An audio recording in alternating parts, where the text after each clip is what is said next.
Your attention span isn't broken, it's just being pulled in 1,000 directions. David sits down to read a book, something he used to love doing. He opens to the first page and starts. 3 sentences in, his mind drifts. He thinks about an email he needs to send. He wonders if anyone texted him.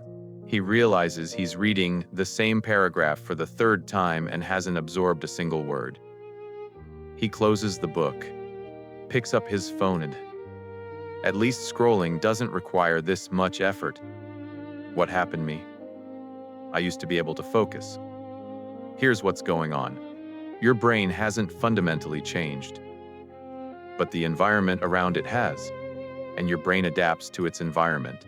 It learns what's rewarded, what gets attention, what feels urgent, and right now, the environment is teaching your brain that focus isn't valuable, that jumping between things is normal, that distraction is just how life works. Think of your attention like a muscle. If you only ever lift light weights, you lose the ability to lift heavy ones. Your muscle adapts to what you ask of it, and for the past few years, maybe longer, you've been training your attention to handle small, quick bursts. A notification, a headline, a 15-second video. Your brain has gotten really good at processing that kind of information. Deep focus, that's a different muscle, and if you're not using it, it weakens.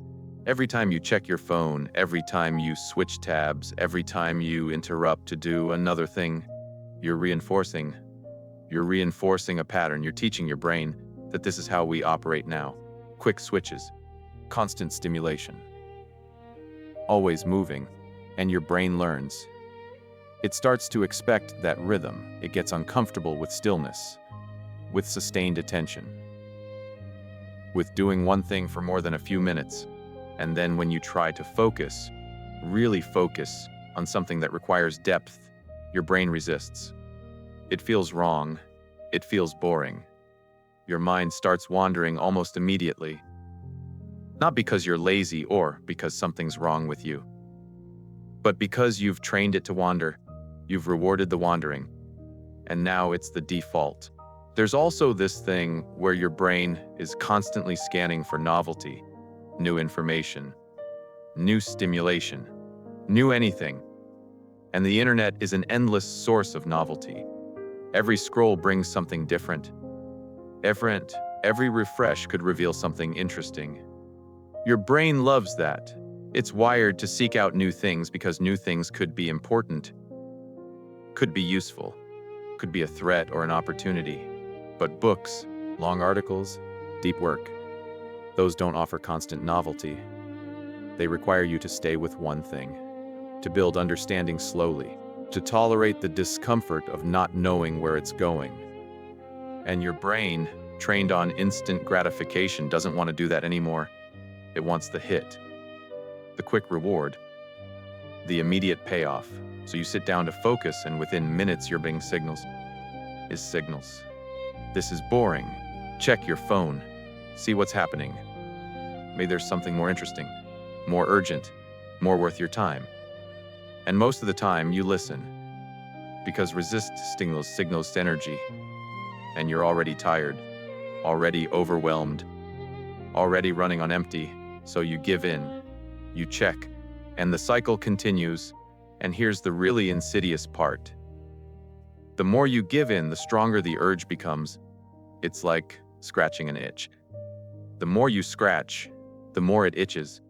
Your brain learns that when it sends the signal, you respond. So it sends the signal more often, more intensely, until you can barely sit through a meal without checking your phone, can barely have a conversation without your mind drifting, can barely do anything without feeling the pull of distraction. But it's not just your phone, it's everything. The way work is structured, the way communication happens, the expectation that you're always available, always responsive, always on. You're constantly being interrupted by messages, by meetings, by requests, by notifications. And each interruption fragments your attention, breaks your flow, forces you to switch gears. And switching gears costs something. Your brain doesn't just instantly jump from one task to another. There's a transition period where part of your attention is still on the old task while you're trying to engage with the new one. And during that transition, you're not fully present for either. You're in this foggy in-between state. And if you're switching constantly, you're basically living in that state all the time. This is why you can be busy all day and feel like you accomplished nothing. You were doing, but you were never fully focused on any of them. So nothing got your best attention. Nothing got completed to the level it could have been. You were just bouncing around, half present, trying to keep up. And by the end of the day, you're exhausted, not from deep work, but from constant context switching, from trying to hold too many things in your mind at once.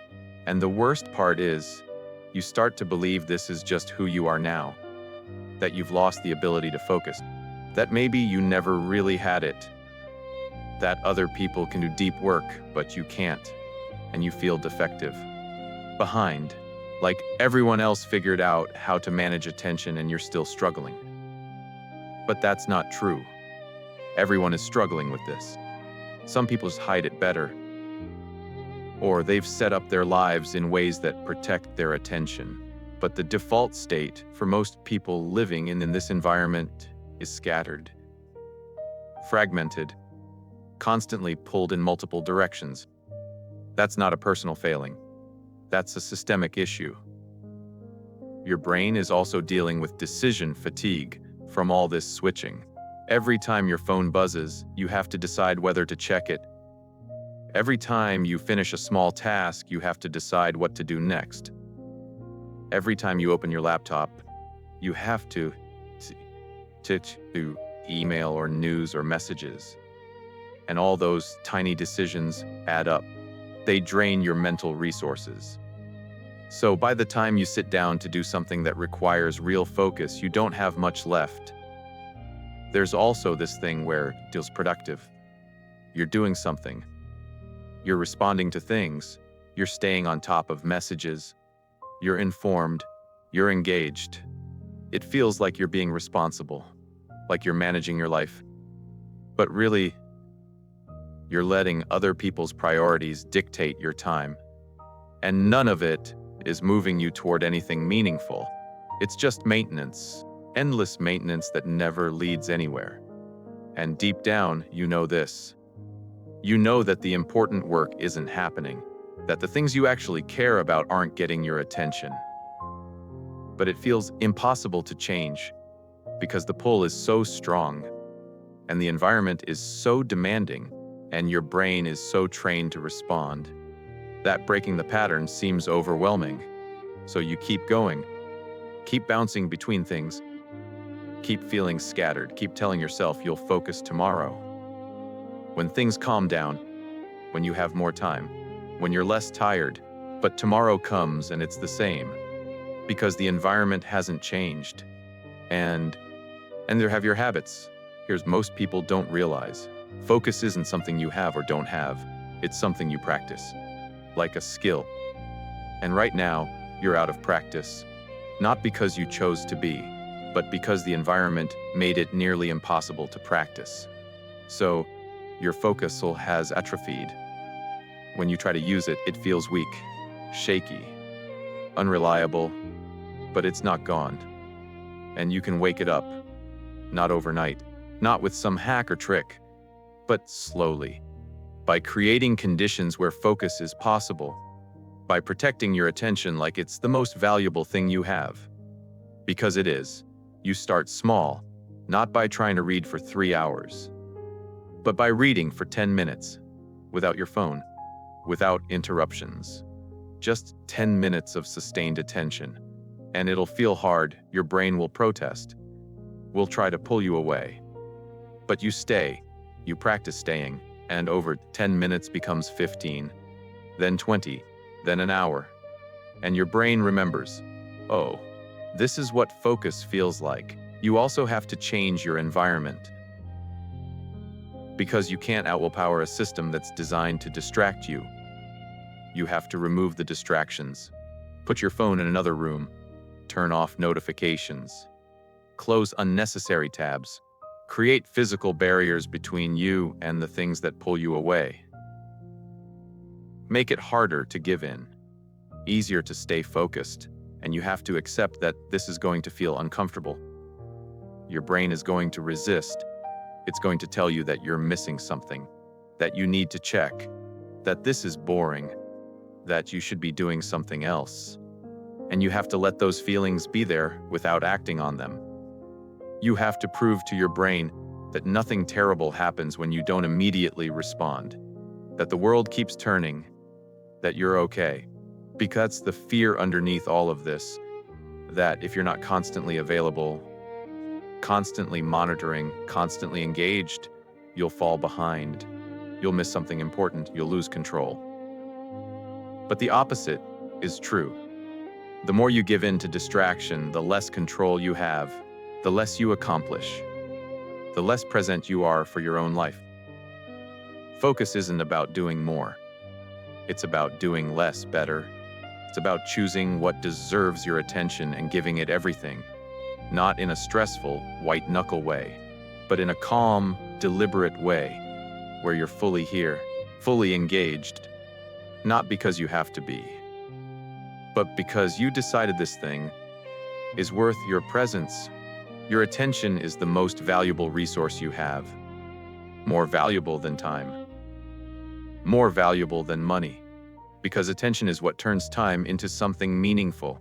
And right now, you're giving it away to apps, to algorithms, to other people's priorities.